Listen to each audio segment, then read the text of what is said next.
So you've come out in support of the BC Conservative Party, which, Yes. like I'm planning to vote for the BC Conservatives in the upcoming election in BC in October also, which will be a first for me. I imagine it'll be a first for you as well.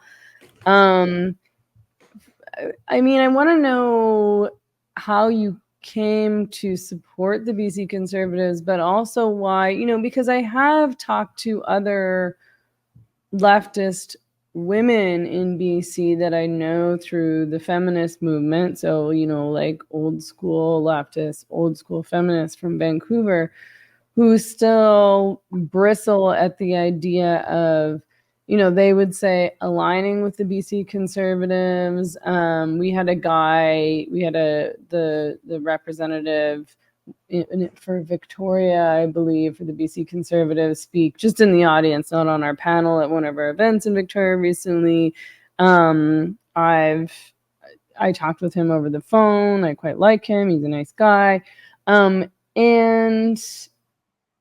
they sort of bristle at, they would say allying with the BC Conservatives. I don't really see it that way, but also just voting for the BC Conservatives. And I'm curious to know what you think about that. I mean, there's still this desire to cling to a left that I don't think exists.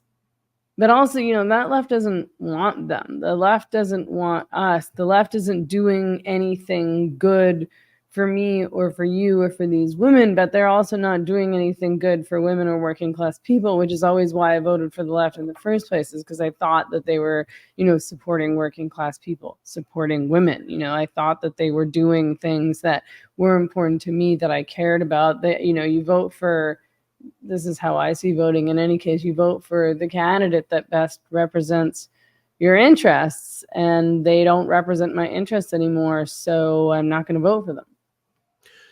So I wrote a thing about this because Sandra Curry and I have this ongoing debate about this very thing, and there are a number of these people are now activists in the institute. So we have a very lively debate in Los Altos. And one of the first things I'll say is, so I wrote a piece about political realignment and Jackie Robinson attending the 1964 Republican Convention. Hillary Clinton, you'll recall, hauled out this footage of Jackie Robinson, right? The first Black Major League ball player, spokesman for the Black liberal left in America for the 1950s.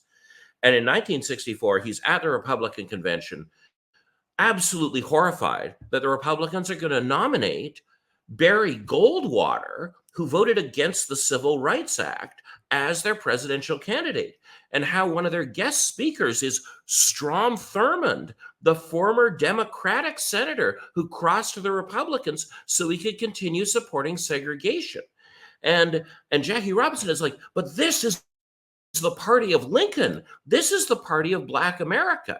But the reality is that the rest of Black America is down the road at the Democratic Party convention, voting through, nominating Lyndon Johnson and voting through the Voting Rights Act and voting through resolutions to end slavery. And the thing is, if you're in a two-party system, it functions a lot like the world's poles. Periodically, the poles will repolarize and the North will become the South and the South will become the North. Yeah, and when you live through those moments, it's extremely disorienting. And we're living through one. And yes, the Democrats were once the party of slavery, and then they became the party of civil rights. Yeah. And now the party of segregation. And people forget that. And they think, Yes. I can't vote for the Conservatives. I'm an NDP person. And the reality is that you have to go with your interests and your ethics and, what you support. And you can't just cling to the party as it switches over to becoming, the slavery party. Yeah. So I think that's part of it. Also, one thing I've learned is you can't identify your way into the left any more than you can identify your way into anything else. And that's what these folks are trying to do. They're trying to identify their way into a community that they're not part of. And they can't decide they're part of it unilaterally any more than you can identify your way into anything else unilaterally. So that, I think, is also part of it. And the last part I would say is very simply, John Rustad and his team are good people who are welcoming. They've certainly welcomed me. I really enjoy working with them. And many of them come out of anti-market parts of conservatism. So a lot of these folks are Catholic subsidiarists. A lot of them are, they're not they're not neoliberal free enterprisers. They're from a new thing that is responding again to the exigencies of the moment. And I guess the final point I'll make is there's a sequencing error.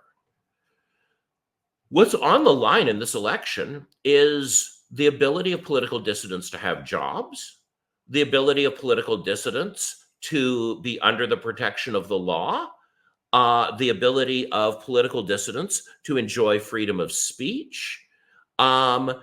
These things they precede all other political concerns. You can't be an environmental activist in communist China, right? You can't. This idea that, what we'll do first is we'll solve these environmental problems, we'll solve these problems with capitalism, and then we'll get freedom of speech and democratic rights and freedom of movement. It's like, that's the wrong order. You have to first regain freedom of speech, freedom of assembly, freedom of association. You have to regain your right to maintain employment while holding different political views. And that has to precede all other political concerns, so I'll take another look at my work with the Tories once we've checked those very, very basic boxes. I think we've reached a point now where the left has become so governed by tribalism that, one of the things that I noticed with Facebook was that if people were still part of the cultural left or they were part of the progressive left, every few weeks, right, they would threaten their friends. It's like, if you don't believe this, if you don't say this, then. And I'm like, well, how is this person my friend if they're threatening me? Our friendship is contingent on us believing all of the things that he believes. Yes. But the thing is, I think the point now is that we don't know what the next thing will be. Right. The point is that it is supposed to be a moving target. In fact, if the orthodoxy stays the same, you're in trouble. That's why the trans orthodoxy constantly changes shape, right? 4 years ago, if you had said sex and gender are the same thing, you would have been a heretic. And they go, no, sex and gender are totally different. Today, they're saying sex and gender are the same thing. And if you say they're different, you're a heretic. So one of the features of this, and I talk about this in my essay on the Donatist crisis during the next phase of Christian consolidation of power in the Roman Empire, ultimately, all they're trying to measure is loyalty. And that means actually that there is nothing that if they say something that makes sense, if they have a stable idea, they can't use it to measure loyalty because you might actually believe that. You might actually have been convinced of a position they hold. And they're not interested in convincing you. They are interested in you demonstrating your membership in the community. This is my argument of the origins of the Nicene Creed. It is classic narcissist word salad. You can't figure out what the Nicene Creed means.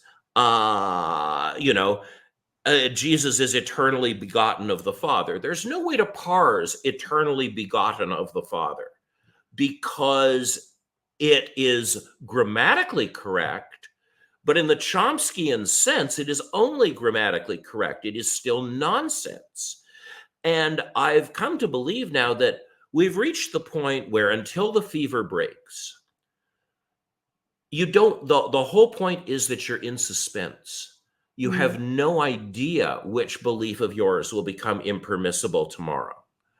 And That is the anxiety that the progressives are rocking right now, is that people, you are constantly, the thing you have to agree to is a thing you don't know yet. What they're measuring is your willingness to agree to the next crazy thing in advance. So we can take an inventory of all of the different divisive moments, but in a way that's beside the point, because the moment that is relevant to them is the one that hasn't happened yet, when they introduce the next crazy orthodoxy, and you have to fall in line.